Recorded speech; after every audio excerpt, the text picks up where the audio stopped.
Warning: listen to this story at your own risk. The following video contains materials that may be scary or traumatizing to some audience. Viewer discretion is advised.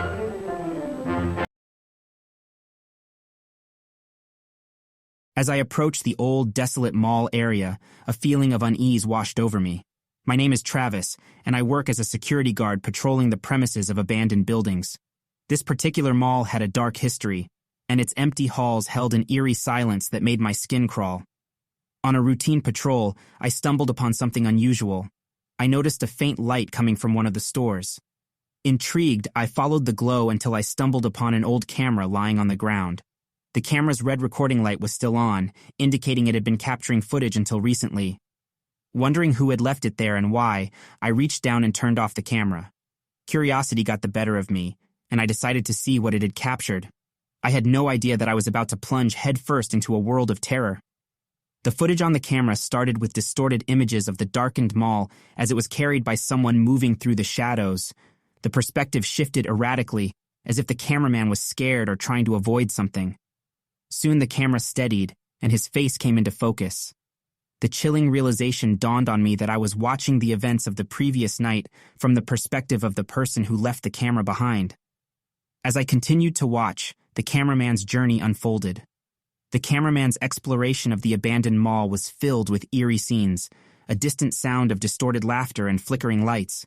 The cameraman's breathing grew heavier, indicating rising fear and tension. Deeper into the mall, the camera captured glimpses of strange symbols etched on the walls and the occasional sight of a shadowy figure lurking just beyond the light's reach. But the most horrifying discovery came when the cameraman stumbled upon what looked like himself. An exact replica, but with biologically impossible characteristics. It had a twisted, evil grin that spread across its face. Its eyes seemed soulless, as if there was no life inside, just the intent to kill. As the cameraman tried to escape the clutches of his sinister doppelganger, the camera shook violently, conveying the fear and desperation of the moment. The chase was relentless, and the dark halls of the abandoned mall seemed to twist and shift, disorienting the cameraman.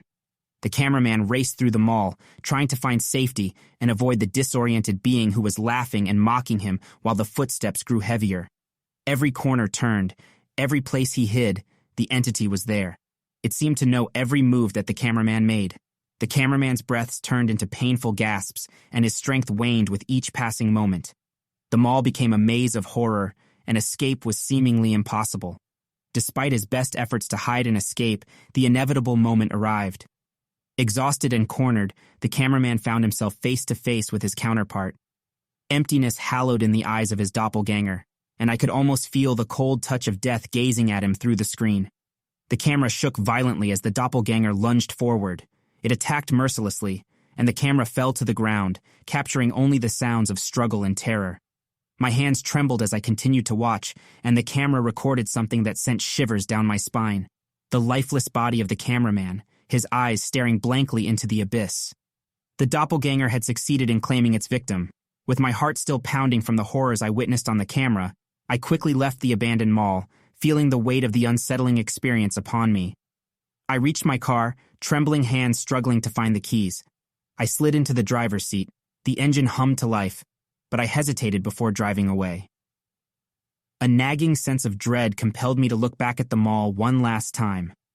There, standing at the entrance of the mall, was my doppelganger, but this version of myself was anything but ordinary.